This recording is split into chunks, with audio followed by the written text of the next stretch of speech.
Jour de Classico, bonjour les amis, j'espère que vous portez toutes et tous très bien. Je suis très heureux de vous retrouver aujourd'hui. Je pense qu'on va devoir parler de football, parce qu'avec tout ce qui se passe côté Real Madrid, difficile en fait de se focus uniquement sur le rectangle vert. Mais on est là, on va parler de football parce que c'est ce dont il s'agit en fait. Le Classico va certainement déterminer le champion de la Liga. Est-ce que le Barça sera sacré dès ce dimanche devant son public ou bien est-ce que le Real Madrid va jouer un sale tour et retarder le sacre du Barça? Donc déjà, juste avant de parler des détails, rentrer dans le momentum des deux équipes, parler de tactique, parler de 11 potentiel du Barça en fin de vidéo, j'aimerais remercier Nourou qui m'a fait un don de 7$ la dernière fois. Merci les frérots pour les dons, vous n'arrêtez pas, c'est incroyable. Je ne me passe plus de tes vidéos, même si je ne commente pas souvent, je te suis et j'aime ce que tu proposes. Continue par nous émerveiller. Ça me va droit au cœur, j'apprécie énormément vos messages, que ce soit vous, dans le super chat comme ça, dans les commentaires, ou alors les personnes qui laissez des messages comme ça dans les commentaires sans même faire des dons. Je les lis, je les vois ces messages-là et croyez-moi, ça me fait extrêmement plaisir. Ça fait des années qu'on est là ensemble à parler chaque semaine de football. Et on est toujours là avec la même passion et ça me va droit au cœur encore une fois en fait de lire des messages comme ça. Moi je parle de ce que j'aime et je vois que vous kiffez ça, on est comme une grande famille en fait. Donc merci les frérots, merci les sœurs, merci tout le monde, merci à vous d'être là, d'être juste présent sur la chaîne. Donc voilà, je tenais juste à en parler avant de commencer cette vidéo. Classico donc ce dimanche au Camp Nou, le Barça qui a un record de 100% de victoires en Liga cette saison. Donc est-ce que le Real Madrid est en mesure de venir prendre des points au Barça? Peut-être nul, pourquoi pas. Une défaite du Barça à domicile, très compliqué, pas impossible parce que c'est le Real. Mais avant d'aller plus loin, cette vidéo est sponsorisée par mon partenaire RepFoot, site de vente de maillots en ligne. Et ils m'ont fait parvenir ce maillot que vous pourrez trouver sur leur site. Je vous l'ai dit, c'est la Coupe du Monde les gars. Faites-vous plaisir, il y a des maillots de fou. Moi je vous l'ai dit, j'ai commandé le maillot de l'Espagne, le maillot extérieur, le blanc là, incroyable de l'Espagne. Vous pouvez vous le procurer sur RepFoot si vous voulez des maillots aussi de vos clubs préférés ou de vos pays. Ça se passe sur RepFoot, de très bonne qualité. Si vous achetez 3 articles, ils vous offrent un maillot supplémentaire de votre choix gratuitement. Si vous achetez 5 articles, ils vous offrent 2 maillots supplémentaires de vos choix gratuitement. La procédure pour avoir les maillots gratuits se trouve actuellement à l'écran ou alors en description.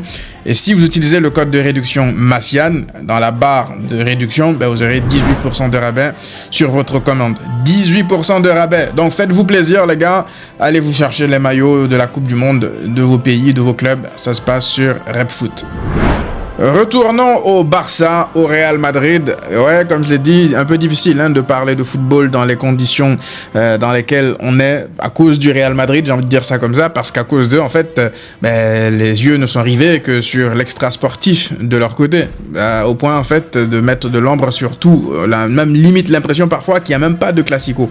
On parle d'un Classico quand même, alors oui, la messe est quasiment dite en Liga, on sait que le Barça sera champion, donc ouais, forcément que c'est pas un Classico qui a autant d'importance que les classicos des dernières saisons, parce que l'issue encore une fois de la saison est quasiment scellée. Mais un classico, ça reste un classico. Moi, je n'arriverai jamais à comprendre les personnes en fait qui te disent ouais bof, c'est un classico, il a pas d'importance donc ça se peut que je le regarde même pas. Les gars, moi un classico, même en match amical, vous vous rappelez les classicos de pré-saison là, durant les dernières saisons aux US, même ces classicos là, moi, ils me stressaient. Il me stressait. Alors imaginez un classico où il y a des points en jeu pour une Liga, en plus une Liga qui pourrait tendre les bras au Barça directement dans son stade au coup de sifflet final. Donc forcément que oui, il y a une sorte de pression. Pour le Barça peut-être, moins pour le Real parce que eux ils sont tellement en bas, vraiment au fond du trou, qu'il ne leur reste en fait qu'à continuer à creuser pour trouver du pétrole. Mais le Barça, eux, ils ont une certaine pression parce que même si tu ne gagnes pas, c'est vrai que tu peux gagner derrière le championnat, mais la pression en fait de gagner ce titre-là devant ton public, de postpone la fête, ce serait pas quelque chose de bien vu, forcément parce que le Real est en plus en crise, donc perdre face à ce Real-là, ça serait très très très mal vu. Du coup, oui, il y a une sorte de pression là parce que tu es favori, malgré le fait que tu es des absents. Oui, Lamine est absent, oui, Rafinha est absent, et c'est comme ça, c'est le football. Ils auront certainement Mbappé, ils auront Vinicius. Valverde ne sera pas là parce que suspendu à cause de leur affaire de kickboxing là. Mais pour le Barça, Rafinha, peut-être il aura des minutes en deuxième période. Donc il y a la Coupe du Monde aussi qui approche, donc il y a des joueurs qui s'économisent, il y a Frenkie qui ne va peut-être pas débuter ce match. Donc tout ça fait en sorte que, en fait, tu te dis que ce classico, c'est vrai que en termes de hype, c'est pas la même chose que les classicos, que les derniers classicos quoi. Là, il y a certes 3 points en jeu ou 1 point ou peu importe, mais ouais, l'issue, quasiment pour les deux équipes, hein, ça ne changera pas grand-chose, juste sauf pour le Barça en fait, parce que si le Barça encore une fois gagne, ils sont champions. Maintenant, aujourd'hui, lorsqu'on fait une sorte de rétrospective par rapport au Real Madrid et leur victoire en Liga face au Barça, ils ont gagné en octobre dernier. J'étais à ce moment-là à Barcelone en plus, donc je l'ai mal vécu. J'ai regardé le match avec plein de gens comme ça. Le Real avait célébré comme s'ils avaient gagné la Liga. Donc, je pense que si jamais le Barça gagne face au Real, ils vont faire exactement la même chose. Ils vont commencer, mais pas en fait qu'ils vont le faire pour rendre l'appareil au Real, mais ils vont le faire juste parce qu'ils sont champions en fait. Et donc le fait que tu aies juste besoin que d'un point pour gagner la Liga, j'ose espérer en fait que le Barça ne viendra pas les mains dans les poches en se disant qu'on vise un point. Moi je pense que le Barça doit viser la victoire. La victoire, parce que dans les classicos, c'est très rare qu'il y ait des matchs nuls. Donc, faut viser la victoire. Si tu arrives en mode, tu as dénaturé ton jeu pour essayer de gratter un point, le Real va gagner. Parce que eux, là, c'est cabri mort. Ils n'ont plus rien à perdre. Cabri mort. Ils sont déjà morts dans le film. Donc, ils vont arriver en mode YOLO, sans stress. Ils savent qu'ils vont se faire siffler de toute façon par le public du Camp Nou. Si encore ils jouaient dans leur stade, je vous aurais dit, ils auraient eu la pression. Mais là, zéro pression. Donc, le Barça doit jouer ce match focus. On parlera du 11 tout à l'heure, parce que le Real, encore une fois, ils n'ont rien à perdre. Il y a aussi un sujet que j'aimerais aborder, c'est un sujet un peu qui nous frustre maintenant depuis des années, c'est l'arbitrage. Parce que pour ceux qui se rappellent, la saison dernière, l'arbitre du scandale du Montjuïc, c'était Hernandez. Vous savez, le mec là qui est tellement con qu'on lui a donné le même nom 2 fois. Il s'appelle Hernandez. C'est lui qui sera au sifflet de nouveau ce dimanche. Pourquoi ? Moi, je pose la question à la Liga, je pose la question à la Fédération, je pose la question à Florentino Pérez, lapsus révélateur, je pose la question à Javier Tebas. Pourquoi c'est le même arbitre qui a été là lors du plus grand scandale de la saison dernière en Liga pour arbitrer le même match, le même classico de nouveau? Pourquoi? Il y a combien d'arbitres en Liga? Il n'y a que lui, en fait, il n'y a que lui qui est disponible. Il n'y a que lui de disponible, il n'y a personne d'autre, il n'y a que lui. Il n'y a que lui. Donc là, en fait, ce qu'ils sont en train de nous dire, c'est oui, vous êtes fait voler la saison dernière. Oui, c'est vrai que vous avez été lésé, mais on s'en fout en fait que vous vous plaigniez. On s'en fout que vous pleuriez. On s'en fout en fait que vous fassiez du tapage partout. On va vous remettre le même mec. Et vous n'êtes pas content, c'est la même. Et vous n'avez nulle part où aller vous plaindre. Parce que ce sont ces instances-là qui remettent le même arbitre. Donc ça me rappelle, moi je vous disais que je ne comprends pas pourquoi le Barça ne se plaint pas, ne fait pas des communiqués et tout. Mais en fait je me suis rendu compte lorsque j'ai vu la Ligue des Champions récemment, là, quand le Barça s'est fait éliminer et le backlash qu'il y a eu lorsque justement la direction Laporta, ils ont fait des communiqués pour demander des comptes à l'UEFA, porter plainte. Qu'est-ce qui s'est passé alors que le Barça s'est fait voler en Mondovision devant tout le monde? Qu'est-ce qui s'est passé lorsque la direction du Barça a porté plainte? C'est de voir tous les médias, mais vraiment, tous les médias, faire passer le Barça comme une équipe de pleureuses. Les gros d'Espagne, les 2 gros d'Espagne, nous mettre dans le même sac que le Real, en mode, à chaque fois qu'on perd, on remet toujours la faute sur les autres. On ne se remet jamais nous en question, c'est les autres. Mais vous allez vous faire voir, en fait, la vérité. Ça m'énerve, en fait, lorsque je lis ça. Parce que lorsque tu es là, tu subis des injustices, année après année, tu tapes sur les tiens parce que tu sais qu'il y a des choses que toi, t'as pas forcément bien fait, mais c'est pas parce que tu fais pas forcément tout le temps les choses très bien que tu dois te faire voler et la fermer. Vous voyez? Donc c'est le message qu'ils te renvoient. Ils te disent, ah non, ils font les pleureuses, les 2 gros, ils nous mettent tout le temps dans le même sac que le Real, alors que même en Espagne, on se fait voler chaque année. Malgré ça, le Barça va gagner des Ligas. C'est pour ça que je vous dis que les Ligas que le Barça gagne sont des Ligas qui doivent valoir double. Parce que le Barça, ce qu'ils subissent réellement, que ce soit en Espagne ou en Europe, juste parce qu'il y a eu l'épisode de Chelsea, alors que même au match aller contre Chelsea, il y a eu des grosses dingueries contre le Barça, ou même contre le PSG, t'as l'impression que le Barça n'a plus le droit, en fait, de se plaindre ou de parler d'arbitrage. À chaque fois que le Barça va parler d'arbitrage, ah oui, mais vous avez oublié contre le PSG. Ah oui, vous avez oublié contre Chelsea. C'est comme ça. Ou alors, les deux gros. Ça m'énerve tellement qu'on met le Barça et le Real dans le même sac en mode oui, c'est les deux gros. Le Barça ne doivent pas, eux non plus, parler d'arbitrage parce qu'ils ont bénéficié de l'arbitrage par le passé. Et ok, donc tu as bénéficié de l'arbitrage par le passé.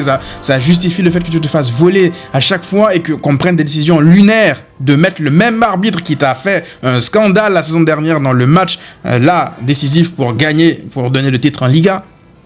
Bref. Tu vois en plus le culot de ces mecs-là, c'est vraiment le calice jusqu'à la lie. Ils vont être au Camp Nou, Lausanne et Tebas.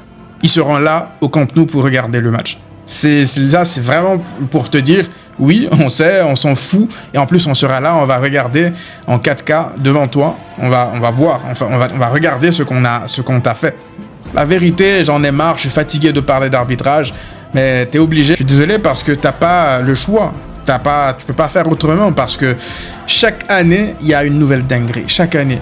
C'est bon, c'est comme ça, on est habitué. On est obligé de vivre avec. Moi, donc je me suis résigné par rapport à l'arbitrage. Je me suis dit en fait que c'est vraiment là, c'est une résolution que je me donne à moi-même. Je me dis que même si le Barça se fait voler maintenant, que ce soit en Liga ou en Ligue des Champions, limite, j'ai même plus envie d'en parler, d'en faire une sorte de scandale et tout parce que je suis résigné, je suis préparé à ça. Et ça, c'est pas normal pour un supporter d'être résigné comme ça. Il y a des instances. Si les instances dans lesquelles tu joues et ne te permettent pas de te battre de manière équitable, c'est qu'il y a un sacré problème. Mais qu'est-ce que tu peux, toi, en tant que supporter? Même tes dirigeants, lorsqu'ils se plaignent, on les traite de pleureuses. Tu veux faire quoi? Ça fait mal, mais tu fais avec. Si du côté du Barça, l'objectif de ce match, de ce Classico, c'est d'être sacré maintenant et de pas repousser la date du sacre, du côté du Real Madrid, l'objectif c'est en fait de limiter la casse pour avoir moins honte, de repousser le sacre du Barça. Donc ils vont jouer un peu pour l'orgueil. Ils vont pas jouer pour rien, hein. Ils vont jouer pour l'orgueil parce que même s'ils gagnent, ils savent très bien que ouais, ça changera rien à l'issue de la Liga. Ils ont mal fait les choses depuis le début de la saison, donc ils récoltent les pots cassés. Du coup, Real Madrid blessé, orgueilleux, qui a envie de prouver des choses, qui veut pas laisser le Barça célébrer devant eux. On connaît l'animosité qu'il y a entre eux, entre les joueurs, je veux dire, de l'effectif du Real actuel et ceux du Barça. Donc forcément, qu'ils vont se donner à fond. Les Vinicius, les Bellingham seront là, Mbappé, je pense qu'il sera là. Même s'ils n'auront pas Valverde, je pense que Tchouaméni sera là. Mais voilà, du côté du Barça, encore une fois, comme j'ai dit, c'est pas une excuse. Maintenant, en parlant du 11, en l'absence de Lamine et de Rafinha, ça c'était le 11 qui avait débuté durant quasiment, je pense, les deux derniers matchs du Barça, contre Retafe à l'extérieur ainsi que contre Osasuna. Alors, je pense qu'il y aura forcément des changements. Moi, je vous dis la vérité, un Eric Garcia à droite, j'aurais quand même choisi de partir avec lui.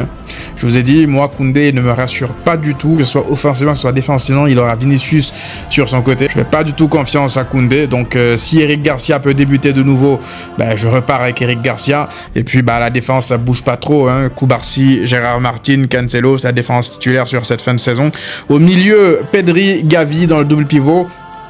Alors, Frenkie de Jong, beaucoup de gens pensent que il devrait être titulaire. Moi aussi, je le pensais, mais apparemment, je sais pas si c'est une consigne vraiment de la part du côté de Frenkie, parce que il veut pas trop se risquer avant la Coupe du Monde, ou c'est du côté de Flick qui veut pas trop chambouler son équipe. Mais la réalité, c'est que c'est un peu incompréhensible en fait que Frenkie n'ait toujours pas au moins 60 minutes depuis qu'il est revenu de blessure. Est-ce qu'il est revenu beaucoup trop tôt? Je ne pense pas. Je pense que c'est beaucoup plus essayer de le préserver qu'autre chose. Mais voilà, il n'a pas envie de se salir tant que ça. Moi, je peux le comprendre. Moi, je peux comprendre la vérité. Tous les joueurs qui n'ont pas envie de mettre leur saison, leur Coupe du Monde en péril à cause en fait d'une saison qui est quasiment déjà finie, qui est gagnée. Il n'y a que Pedri qui n'arrête pas de se dépenser, aller chercher des trucs, des fautes où on le blesse quasiment.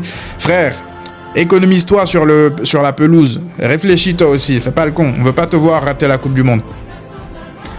Du coup, naturellement, je pense qu'on aura Gavi. Peu importe, je pense que Gavi, il va en vouloir à Flick toute sa vie s'il ne joue pas ce match-là. Vu le contexte, vu la tension qu'il y a du côté du Real. Gavi, en fait, c'est le type de mec capable de faire disjoncter les joueurs du Real. On le sait.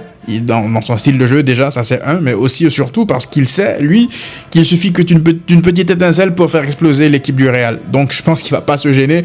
Lui, étant numéro 1 du Real avec Fermin Lopez, on oublie Fermin Lopez, mais ce mec-là aussi déteste le Real comme pas possible. Je pense que faudra pas se passer de ces mecs-là. On oublie aussi que Eric aussi est un mec qui aime les provoquer souvent. Donc cette triplette là, Eric, Gavi, Fermin, on sait qu'il joue avec le cœur de l'anti-madridista primaire, d'autant plus que Fermin, on lui a refusé un but la saison dernière au mois de juillet qu'il avait célébré de fou, c'était le jour de son anniversaire en plus, donc je pense qu'il a ça en travers de la gorge, donc s'il a l'occasion de mettre notre golazo, il va pas se priver. Et puis à droite, là pour le coup, Rooney, je vous mens pas que sur les 2 derniers matchs c'était assez léger, et face à une équipe comme le Real Madrid, j'aurais plutôt essayé de partir avec John Cena, parce que on sait, ça va pas être facile. Le Real, ils vont arriver avec Tchouaméni, là-bas, ça va donner des coups, donc il va falloir répondre, la vérité. Donc si t'es pas au niveau physique, non, comment est-ce que tu vas pouvoir répondre, la vérité? Donc moi je vois John Cena occuper ce poste-là avec son pied droit, il est capable d'accélérer, de centrer sur son pied droit et de recevoir les coups aussi, de bien encaisser les coups, voire même repiquer sur son pied gauche. Parce que Rooney, c'est vraiment trop léger. Même au milieu comme ça, là, Olmo, je sais pas, j'ai un doute. Devant aussi, Lewandowski, l'impression que Flick essaie de lui donner des minutes, de le récompenser un peu en mode tu t'en vas, donc je te donne des minutes pour le plaisir, comme ça, pour ta fin de carrière au Barça, donc fais-toi plaisir. Donc il lui a bien rendu contre Osasuna, je le vois de nouveau débuter face au Real dans le Classico. Je ne vois pas Ferran Torres débuter du tout. Pourtant, je trouve que Ferran Torres fait de bons matchs depuis la dernière fois contre l'Espagnol. Il est sur une série, une lancée là. Je pense que Flick a dû expliquer à Ferran Torres que voilà, Lewandowski s'en va, donc il donne comme ça des minutes en mode jubilé. Olmo au milieu. Là encore, ça peut être un peu léger, parce qu'on le sait, face au milieu du Real Madrid, ce sera sûrement Tchouaméni, Bellingham, Pitarch et tout, là, qui vont donner des coups à tout va. Je me pose la question, est-ce que ça serait pas mieux, en fait, de faire jouer Randy Orton? Je pose la question. Moi, je sais pas, j'ai un doute. Donc, à vous de me répondre dans les commentaires, parce que là, je sais pas, le Barça est à risque. Parce que moi, je vous dis la vérité, hein, honnêtement, j'ai pas envie de voir les joueurs du Barça se blesser. Ils reçoivent des coups, ils se blessent. Là, c'est comme si tu affrontais Retafe. Donc, quand tu affrontes une équipe comme Retafe qui n'a plus rien à perdre en mode kamikaze, qui vient jouer YOLO contre toi, ben, faut que tu alignes en fait un 11 capable de répondre dans l'intensité, dans les duels. Du coup, je vois ce 11-là débuter. Je sais pas si vous pensez que ça pourrait faire l'affaire. On rappelle que le Barça n'aura besoin que d'un point pour être sacré champion devant son public. Je pense que voilà, c'est un 11 qui tient la route avec quelques ajustements techniques, tactiques par là à certains moments du match. Je pense que voilà, faut répondre d'abord et avant tout sur le plan physique, parce qu'on sait que en face, les mecs qui sont motivés, ils boivent du campant de vie, ils ont envie de donner des coups, ils ont envie de donner des chassés et des uppercuts à n'importe qui, donc faut répondre présent. Donc voilà les amis, ce que moi je vois pour ce dernier match face au Real Madrid, en espérant que le Barça soit sacré champion dès ce dimanche et qu'on puisse profiter ensemble dès le coup de sifflet final. À très vite.